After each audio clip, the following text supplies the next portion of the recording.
Hello बंटर लोग, welcome to data to info. बोले तो पावर बीआई के लेक्चर में आपका स्वागत है। आज अपन पावर बीआई की सीरीज में क्लीनिंग ऑफ डेटा कैसे करते हैं वो देखेंगे। क्लीनिंग माने जो ट्रांसफॉर्म वाला जो ऑप्शन होता है ना, जिसमें अपन पावर क्वेरी एडिटर पे चले जाते हैं जंप करके, बोले तो अपन वही देखेंगे आज। आगे बढ़ने से पहले ये अपन की वेबसाइट है data2info.labs.com, यहाँ जाके विजिट करने का। नीचे अपना आर्टिकल्स लिखते हैं मस्त, वो जाके रीड करने का। ठीक है, आ जाते हैं हम प्यारे पावर बीआई में। देखो, डेटा क्लीनिंग की जो प्रोसेस होती है वो पावर बीआई में बहुत इंपॉर्टेंट है, क्योंकि अगर तुम डेटा क्लीन नहीं करोगे तो विजुअलाइजेशंस कैसे बनाओगे, बराबर। तो मैं बता देना चाहता हूँ कि data cleaning, transformation and loading, ये जो प्रोसेस है वो तीनों देखेंगे अपन। ठीक है, मैं एक काम करता हूँ, मैं इधर आ जाता हूँ अपने एडिटर पे। ये देखो, अगर तुम्हें एडिटर दिख रहा होगा ठीक से, तो देखो यहाँ पे मैंने सारे स्टेप्स लिस्ट आउट किए हैं डेटा क्लीनिंग प्रोसेस की। ये सारे स्टेप्स आपको यूट्यूब पे एक जगह पे कहीं पे भी नहीं मिले, या फिर बहुत कम जगह पे मिले। ठीक है, अपने सारे कवर करेंगे, सारे के सारे कवर करेंगे। तो इस वीडियो में अपन सिर्फ ये 5 देख रहे हैं। ठीक है, ये एक वीडियो में सारे बताना इम्पॉसिबल है, तो अपन ऐसे 3-4 वीडियो बनाएंगे, उसमें ये सारे स्टेप्स कवर करेंगे। ठीक है, इस वीडियो में तो अपन ये 5 ही देखेंगे पहले। ओके, तो आगे बढ़ने से पहले अगर तुम्हें ये ईटीएल प्रोसेस के बारे में पता होगा, ईटीएल माने क्या होता है? अगर किसी इंटरव्यूअर ने पूछा, ये बहुत कॉमन क्वेश्चन है। ठीक है, पावर बीआई में जब भी तुम डेटा एनालिसिस करते हो तो ईटीएल प्रोसेस के बारे में जानना बहुत जरूरी है। ईटीएल माने, ई माने एक्सट्रैक्ट, टी माने ट्रांसफॉर्म और एल माने लोड। तो ये डेटा को एक्सट्रैक्ट करने का, ट्रांसफॉर्म करने का और लोड करने का तरीका है। ठीक है, तो अपन ये सारे देखेंगे। पावर बीआई डेस्कटॉप में डेटा अपन किसी सोर्स से लेके आते हैं, उसको कहते हैं एक्सट्रैक्ट। उस डेटा में हम ट्रांसफॉर्मेशंस करते हैं, मतलब ट्रांसफॉर्म, और उस डेटा को अप्लाई एंड लोड करते हैं अपने विजुअल्स के बनाने के लिए, तो उसको कहते हैं लोड। ठीक है, आगे बढ़ते हैं। Gate data into power query editor, सबसे पहली स्टेप्स है ना, हम वो देखेंगे। उसके बाद शेप द इनिशियल डेटा, फिर वो देखेंगे। उसके बाद सिंप्लीफाई डेटा स्ट्रक्चर्स, उसमें duplicate, dealing with null values, ठीक है, ब्लैंक वैल्यू रिप्लेसमेंट, ये सारी चीज़ें हैं वो हम सब देखेंगे। उसके बाद merging and appending queries, multiple columns या टेबल्स को कैसे मर्ज करने का, वो भी देखेंगे। उसके बाद एक बहुत इंपॉर्टेंट चीज़ आती है प्रोफाइलिंग डेटा। अब ये एडवांस डेटा क्लीनिंग के ऑप्शन है ये सारे नीचे वाले, तो ये और कोई नहीं बताएगा। ठीक है, तो अपन वो भी देखेंगे एक एक करके आने वाले लेक्चर्स में। उसके बाद एडवांस एडिटर को कैसे यूज़ करने का, एम क्वेरी और एम कोड को कैसे यूज़ करने का डेटा क्लीनिंग के लिए, वो भी जानेंगे। उसके बाद आखिर में डेटा को लोड कर देंगे। ठीक है, शुरू करते हैं। A, get data into power query editor. तो let's get our data into power query editor. कैसे करने का? गेट डेटा पे जाने का। हमारे पास सोर्स कौन सा? अभी फिलहाल तो मेरे पास एक्सेल फाइल ही है, तो मैं वहाँ से ही ले सकता हूँ। तुम किसी डेटाबेस से लेना चाहो तो वो ले सकते हो। ठीक है, मेरे पास एक्सेल फाइल है, मैं उसको फटाक से कर लेता हूँ लोड। जैसे मैं लोड करता हूँ, वो लोड में टाइम ले रहा है। आजा बेटा आ जाओ। तो ये नेविगेटर विंडो ओपन हो जाता है। ठीक है, इस नेविगेटर विंडो पे मेरे पास 2 टेबल्स हैं, मैं वो दोनों टेबल सिलेक्ट कर लेता हूँ, प्रोडक्ट टेबल और सेल्स टेबल। मोस्ट प्रोबेबली अपन तो सेल्स टेबल पे ही काम करने वाले हैं बाय द वे, फिर भी मैं उन दोनों को सिलेक्ट कर लेता हूँ। ठीक है, लोड नहीं करता, मैं ट्रांसफॉर्म पे जाता हूँ। ठीक है, क्या करता हूँ? ट्रांसफॉर्म पे जाता हूँ। जैसे मैं ट्रांसफॉर्म करूंगा तो क्या हो जाएगा, मैं जंप कर जाऊंगा पावर क्वेरी एडिटर। ये देखो, पावर क्वेरी एडिटर ओपन हो गया है। अब इसको देख के थोड़ा ओवरवेलमिंग फील नहीं करने का, क्योंकि ऐसा हो जाता है कई बार कि इतने सारे ऑप्शन देख के कि कहाँ पे जाए, क्या करे, कुछ समझ में नहीं आता। तो अभी देखो, अपने पास 2 टेबल्स है, प्रोडक्ट टेबल और सेल्स टेबल। और ये सब देखने से पहले अपन पहले डेटा को जान लेते हैं कि अपने पास डेटा कैसा है। ठीक है, ये सबसे पहली स्टेप होती है अंडरस्टैंड योर डेटा। तुम देखोगे अपने स्टेप्स में भी ये लिखेला है, शेप द इनिशियल डेटा में क्या लिखा है? पहली स्टेप्स अंडरस्टैंड योर डेटा। तो अपने डेटा को पहले अंडरस्टैंड कर लेते हैं। ठीक है, मैं अपने सोर्स पे आता हूँ, जैसे एक्सेल है, एक्सेल में मेरी फाइल है प्रोडक्ट। देखो, प्रोडक्ट और सेल्स। ठीक है, तो प्रोडक्ट में वही कॉमन कॉलम्स है, जैसे कैटेगरी कॉलम है, कमीशन है, प्राइस का कॉलम है, प्रोडक्ट का कॉलम है, प्रोडक्ट कोड है और टाइप है। तो ये समझ में आता है कि ये जो टेबल है, ये डेटा सेट है, ये किसी प्रोडक्ट के बारे में है और उसकी प्राइस और टाइप डी रहा है। ठीक है, उसके बाद एक सेल्स का टेबल है। सेल्स टेबल मुझे डेट का कॉलम मिला, रिजल्ट का कॉलम मिला, है ना, दिल्ली मुंबई पुणे। उसके बाद क्या मिला, उसके बाद प्रोडक्ट आईडी मिला, चैनल का कॉलम मिला, यूनिट्स मिला कि कितने यूनिट्स है। उसके बाद एक कैटेगरिकल कॉलम मिला, देखो मुंबई दिल्ली पुणे, उसमें सेल्स लिखेला है कि हर एक रीजन में कौन कितना सेल्स हुआ है ना, इतने तारीख को इतना सेल्स हुआ है, तो इस प्रोडक्ट का सेल्स कितना हुआ है, तो इसके बारे में डेटा है। Simple to understand. देखो मैं बहुत बड़े बड़े डेटा भी ले सकता था जिसमें 1000-1 लाख रोज होंगी। वही डेमो पर्पज के लिए बहुत लिमिटेड रोज का डेटा ले रहा हूँ, है ना, ताकि वो अच्छे से समझ में आए। ठीक है, अब इस डेटा में तुम देखोगे, थोड़ा गौर करोगे तो बहुत सारी चीज़ें ना मिसिंग है। जैसे नल वैल्यूज़ है, यहाँ पे ब्लैंक वैल्यूज़ है, ये एरर दे सकती है, कुछ इनवैलिड वैल्यूज़ भी होगी। तो इन इनवैलिड वैल्यूज़ को कैसे डील करने का, देखो ये पहली लाइन देखो पूरी ब्लैंक है। तो जब तुम्हारे पास पावर बीआई में डेटा आएगा किसी सोर्स से, तो इसी तरह आएगा, वो पूरा वैलिड नहीं होगा, वो इनवैलिड ही होगा। तो उसको हमें वैलिड बनाना है। ठीक है, तो ये पहली स्टेप होगी डेटा को समझना कि डेटा किस बारे में है, इसका डोमेन क्या है। ठीक है, उसके बाद हम पावर क्वेरी एडिटर में आते हैं। तो पावर क्वेरी एडिटर पे देखो लेफ्ट साइड में क्वेरीज लिखा है। क्वेरीज माने टेबल, ये टेबल का नाम होता है, उसको क्वेरीज भी कहते हैं। ठीक है, और सबसे राइट साइड में देखो अप्लाइड स्टेप्स लिखेला है। अप्लाइड स्टेप्स माने जो भी अपने ट्रांसफॉर्मेशन स्टेप्स लेंगे वो यहाँ पे लिस्ट आउट हो जाएंगे, एक के बाद एक, एक के बाद एक।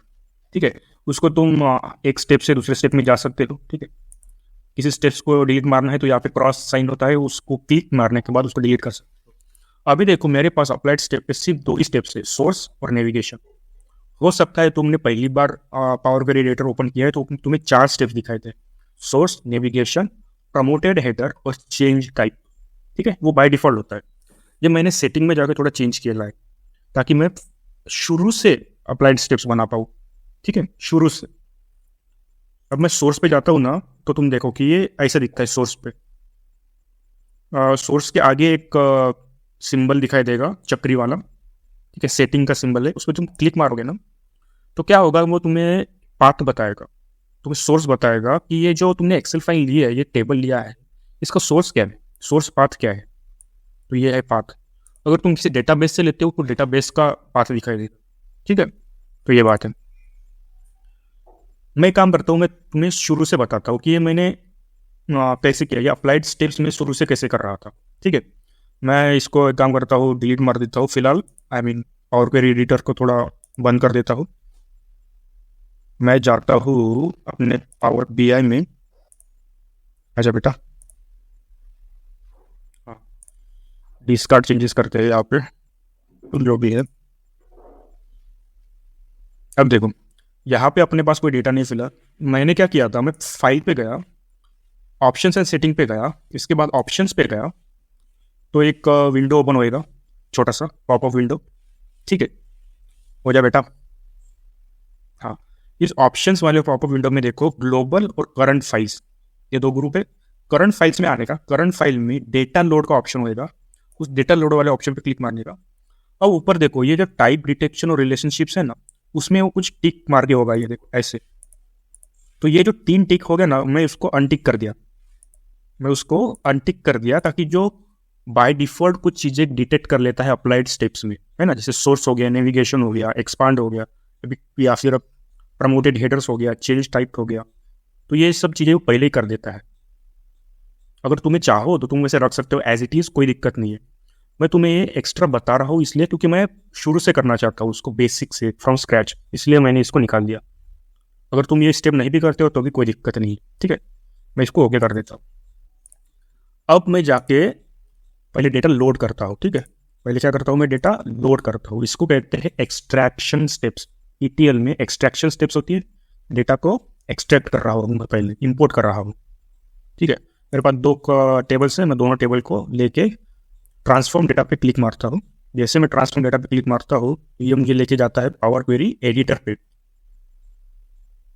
ठीक है, हो जाए बेटा ओपन। देखो पावर क्वेरी एडिटर पे अभी मेरे पास इसीलिए यहाँ पे सोर्स और नेविगेशन दिखाई दे रहा है। मैं नेविगेशन भी हटा देता हूँ, मैं सोर्स ही रहने देता हूँ। ये देखो सोर्स।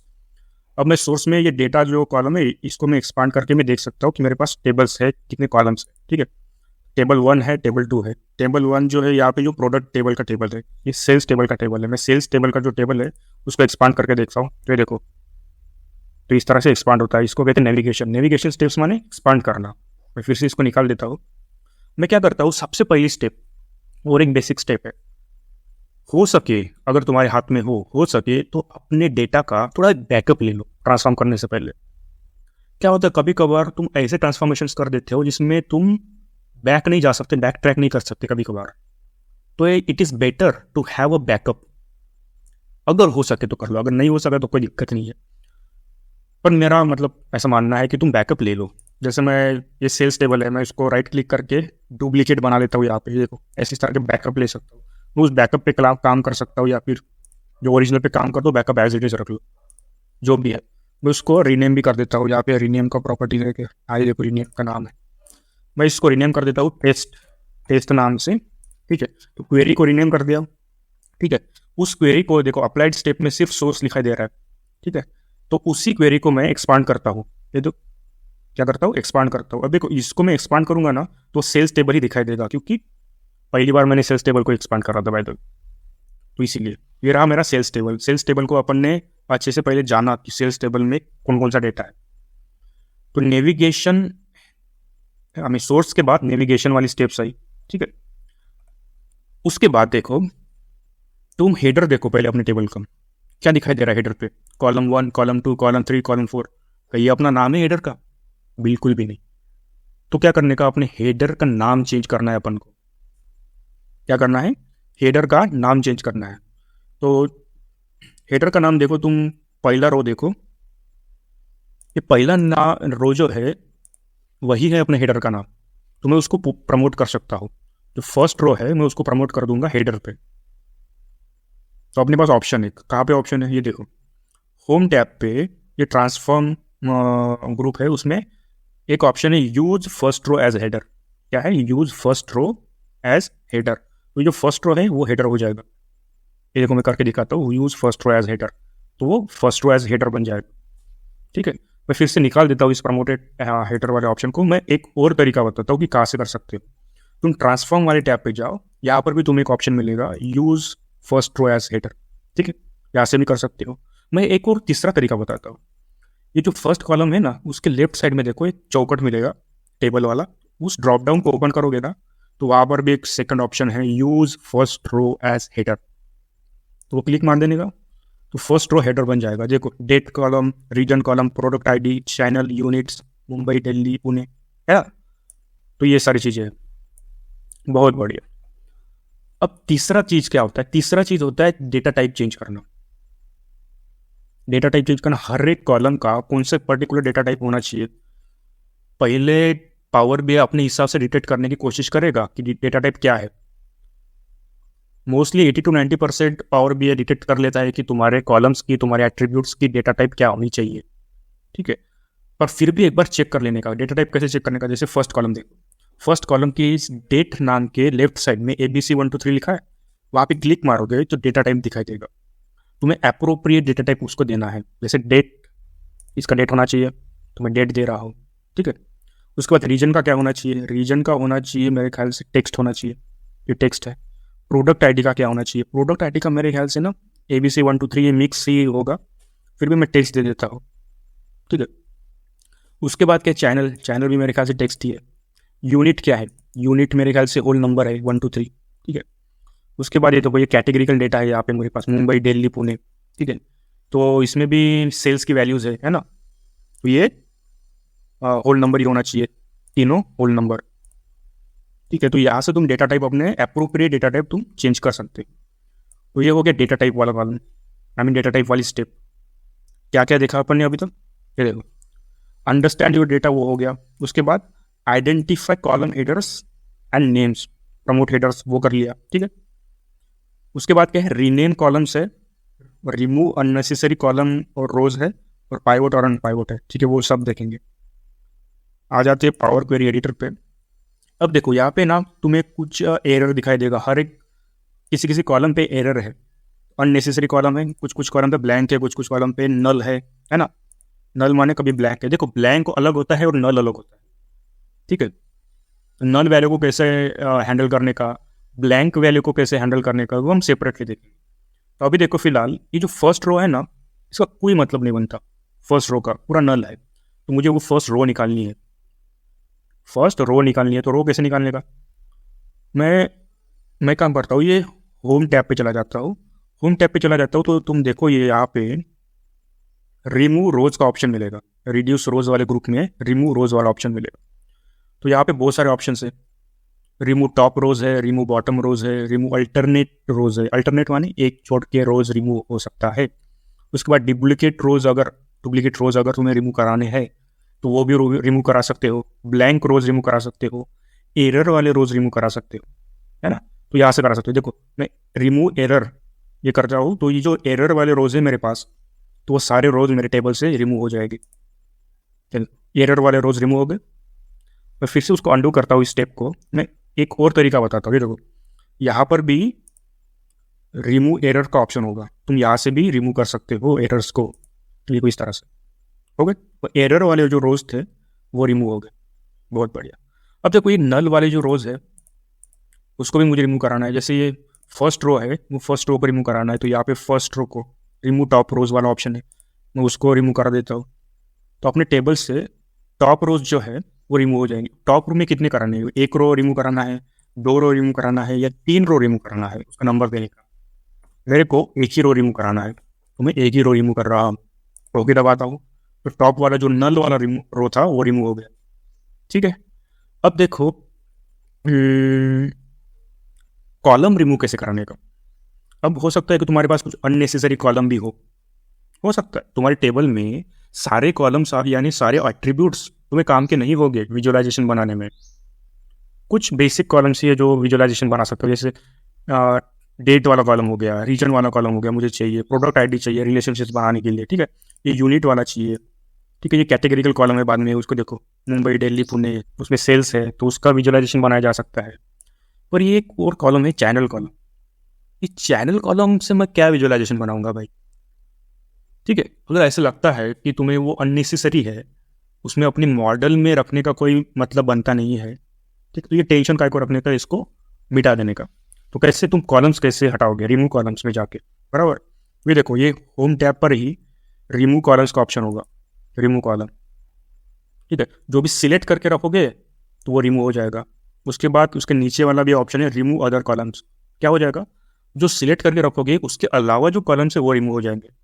ये सेल्फ एक्सप्लोरेटरी है, तुम जाके ट्राई कर सकते हो। फिलहाल मैं रिमूव कॉलम कर देता हूँ, तो जो चैनल वाला कॉलम है वो रिमूव हो जाएगा, जो सिलेक्ट करके रखा था मैंने, बराबर। बढ़िया। ये हो गया। देखो हमने रो रिमूव करना सीख लिया, कॉलम रिमूव करना सीख लिया। ठीक है। अब रीनेमिंग देखते हैं। देखो हर एक कॉलम का, हर एक एट्रीब्यूट का जो कॉलम नेम होगा वो परफेक्ट है कि नहीं वो चेक करने का। अगर वो परफेक्ट नहीं है तो उसको रीनेम कर सकते हो। जैसे ये यूनिट वाला कॉलम देख लो, उसका यूनिट नाम है, मैं उसको राइट क्लिक करके यहाँ पे रीनेम का ऑप्शन होगा, मैं वो कर सकता हूँ। अदरवाइज मैं उस पर डबल क्लिक करूँगा ना, फिर भी वो रीनेम हो जाएगा। ये देखो यूनिट है, मैं क्या करता हूँ यूनिट वैल्यूज ऐसे नाम देता हूँ उसको, यूनिट वैल्यूज। एंटर दबा दिया, चेंज हो गया नाम, बराबर। बहुत बढ़िया। उसी तरह से ये क्वेरीज का नाम भी चेंज हो सकता है जो अपन ने किया। उसके बाद वो क्वेरीज का जो टेबल है, उस टेबल का नाम यहाँ से भी प्रॉपर्टीज यहाँ से भी तुम चेंज कर सकते हो। ठीक है, राइट साइड से। तो ये बात हो गई। उसके बाद ये जो ऊपर जो दिखता है, क्या देखो ये ऊपर जो दिखता है ना कुछ कोड जैसा, इसको कहते हैं एम लैंग्वेज, एम कोड। तो इसके बारे में भी अपन विस्तार में जानेंगे, तो यहाँ पे थोड़ा ध्यान नहीं देने का फिलहाल। ठीक है, वो जाने जाएगा।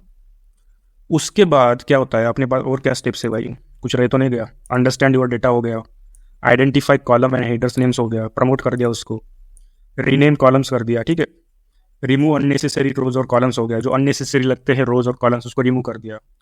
एक लास्ट वाला देखते हैं इस वीडियो में, अनपाइवोट कॉलम्स और पाइवोट कॉलम्स। ठीक है, ये क्या होता है, पाइवोटिंग और अनपाइवोटिंग क्या होती है भाई कॉलम्स में। ये पाइवोटिंग और अनपाइवोटिंग ना मोस्टली कैटेगरिकल डेटास में लगती है। देखो देखो ये लास्ट वाले कॉलम देखो मेरे, मुंबई दिल्ली पुणे। ठीक है, ये क्या है, रीजन्स है मेरे। ठीक है, ये एट्रीब्यूट्स है। कॉलम माने एट्रीब्यूट एक ही होता है, और हर एक रीजन में उसका सेल्स दिया है डेट वाइज। इस डेट में इतना सेल्स हुआ है, इतने रुपीज़ का सेल्स हुआ है। ठीक है, दिल्ली में इतने रुपीज़ का सेल्स हुआ है हर एक डेट में, पुणे में इतना रुपीज़ का सेल्स हुआ है। ठीक है, पाइवोटिंग और अनपाइवोटिंग क्या होता है, पाइवोट जान लो। पाइवोट माने तुम्हारे पास जितने डिस्टिंक्ट रोज होंगे ना, उसको वो कॉलम में कन्वर्ट कर देगा। क्या कर देगा? तुम्हारे टेबल में अगर देखो मुंबई टेबल में मुंबई कॉलम में डिस्टिंक्ट रोज हो गए तो वो उसको कॉलम में कन्वर्ट कर देगा। और अनपाइवटिंग क्या होता है? उसका विपरीत होएगा। डिस्टिंक्ट कॉलम्स होएंगे या डिस्टिंक्ट एट्रीब्यूट्स होएंगे या फिर कैटेगरीज होएंगे, उसको रोज में कन्वर्ट कर देगा। ठीक है, तो अभी देखो इस टेबल को देख के तुम्हें समझ में आ गया होगा कि इसको इस 3 कॉलम को इसमें पाइवोटिंग अप्लाई हो सकता है क्या? नहीं, क्योंकि अपने पास डिस्टिंक्ट कैटेगरी नहीं है रोज में। ठीक है, वो डिस्टिंक्ट कैटेगरीज अपने पास कॉलम्स में है, तो यहाँ पे अनपाइवोटिंग यूज होगा। पहले अनपाइवोटिंग बताता हूँ मैं। अनपाइवोटिंग में क्या होगा? जितने डिस्टिंक्ट कैटेगरीज होंगे कॉलम्स में या फिर एट्रीब्यूट्स में, उसका वो रो बनाएगा। क्या बनाएगा? रो बनाएगा। तो अनपाइवोटिंग करने से क्या होता है? बेसिकली उसका फायदा क्या है कि वो विजुअलाइजेशन में मदद करता है। अब देखो यहाँ पे 3 कॉलम से मुझे 3 कॉलम के अलग अलग विजुअलाइजेशन बनाने पड़ेंगे। कितना हेक्टिक है ये, बहुत हेक्टिक है ना। तो अगर क्या होगा, अगर 3 कॉलम से या फिर मल्टीपल कॉलम्स को मैं 2 कॉलम में कन्वर्ट कर दूँ, एक कॉलम में होगा एट्रीब्यूट्स मतलब कॉलम का नाम, और दूसरे कॉलम में होगा उसके वैल्यूज, जो अंदर के वैल्यूज है ना वो, बस। तो वहाँ विजुअलाइजेशन उससे आसानी से बना पाऊंगा। अब देख, अनपाइवोटिंग करते हैं पहले, उसके बाद पाइवोटिंग करेंगे। अनपाइवोटिंग का डेफिनेशन क्या बताया मैंने अभी? डिस्टिंक्ट कैटेगरीज को, डिस्टिंक्ट वैल्यूज को वो रोज में कन्वर्ट करता है। ये डिस्टिंक्ट कॉलम्स को रोज में कन्वर्ट करेगा। जाते हैं ट्रांसफॉर्म में, पहले सिलेक्ट कर लेते हैं, उस कॉलम्स को सिलेक्ट कर लेने का, ट्रांसफॉर्म में जाने का। यहाँ पे देखो अनपाइवोट कॉलम्स का ऑप्शन होएगा, अनपाइवोट कॉलम्स, उसको क्लिक मार देने का। जैसे उसको क्लिक मारेंगे तो अपने पास एक नया कॉलम आ जाता है एट्रीब्यूट और वैल्यूज के नाम से। एट्रीब्यूट में देखो वही एट्रीब्यूट है जो अपने डिस्टिंक्ट कॉलम्स थे, मुंबई दिल्ली पुणे, मुंबई दिल्ली पुणे, मुंबई दिल्ली पुणे। अब हर एक डेट के लिए, मुंबई दिल्ली पुणे के लिए, उसके वैल्यूज का एक नया कॉलम तैयार हो गया। तो पुराने कॉलम्स थे वो तो चले गए, उस पुराने 3 कॉलम को छोड़ के ये 2 कॉलम बना दी उसने, है ना, एट्रीब्यूट और वैल्यू। समझ में आया? बहुत बड़ी।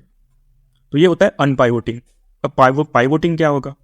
पाइवोटिंग उसका उल्टा होगा। जो डिस्टिंक्ट रोज होते हैं अपने कॉलम में, उसको वो कॉलम उसको वो सेपरेट कॉलम बना देता है। क्या क्या होता है पाइवोटिंग? जो डिस्टिंक्ट रोज होते हैं, ये डिस्टिंक्ट रोज है ना, इस कॉलम में देखो डिस्टिंक्ट रोज है। डिस्टिंक्ट माने पुणे, मुंबई, दिल्ली, डिस्टिंक्ट हो गया, बाद में वो रिपीट हो रहा है, पर डिस्टिंक्ट अपने पास 3 ही है ना, पुणे मुंबई दिल्ली, पुणे मुंबई दिल्ली। तो पुणे का एक कॉलम बनाएगा, मुंबई का एक कॉलम बनाएगा, दिल्ली का एक कॉलम बनाएगा, और उसका वैल्यूज लिख लेगा रिस्पेक्टिव। तो वैसे करके उसको सिलेक्ट मारते हैं। यहाँ पे पाइवोट का ऑप्शन है, पाइवोट कॉलम्स, उस पर क्लिक मारते हैं। ये देखो, ये अपन को एक पॉपअप पूछेला है कि जो वैल्यू कॉलम है तुमको उसको ही करना है ना पाइवोट। तो सिलेक्ट कर लेने का, वैल्यू कॉलम कर देने का, ओके। जैसे ओके करोगे तो ये देखो ये अपने ओरिजिनल फॉर्म में आ गया। तो क्या हो गया, जो डिस्टिंक्ट रोज थे वो अभी कॉलम में तब्दील हो गए, है ना। जो डिस्टिंक्ट रोज थे वो कॉलम बन गए। इसको कहते हैं पाइवोटिंग। अब मैं फिलहाल इस स्टेप्स को थोड़ा निकाल देता हूँ पाइवोटिंग अनपाइवोटिंग के। ठीक है, क्योंकि मैं एक और चीज़ बताना चाहता कि जब तुम पाइवोट और अनपाइवोट करते हो, देखो मैं इसको अनपाइवोट फिर से करता हूँ, तो यहाँ पे जो एट्रीब्यूट्स और वैल्यूज ये 2 कॉलम बन गए, तो इसका रीनेम भी कर सकते हो। जैसे ये एट्रीब्यूट, ये अच्छा नहीं लगता है ना, ये अपना रीजन है, तो मैं इसको डबल क्लिक करके क्या कर देता हूँ, सेल्स रीजन ऐसा नाम दे देता हूँ, सेल्स रीजन। देखो सेल्स रीजन, ये वैल्यूज है तो ये क्या है, सेल्स वैल्यूज है, तो इसको वैल्यूज के वैल्यूज रहने देते, कोई दिक्कत नहीं।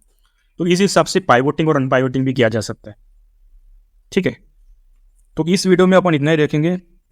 आने वाले वीडियोज में ना बाकी जो स्टेप्स है, जैसे देखो ये बी तक देखा अपन ने, gate data into power query editor वो देखा, फिर शेप द इनिशियल डेटा देखा, है ना, यहाँ तक।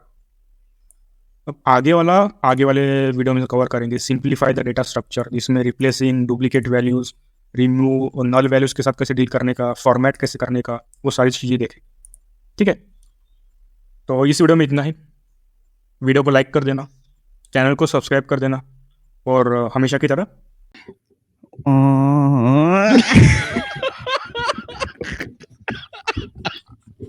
जिंदगी सवार दो, एक नई बहार दो, दुनिया ही बदल दो, मैं तो प्यारा सा चमत्कार हूँ। मैं किसी का सपना हूँ जो आज बन चुका हूँ सच, अब ये मेरा सपना है कि सबके सपने सच मैं करूँ।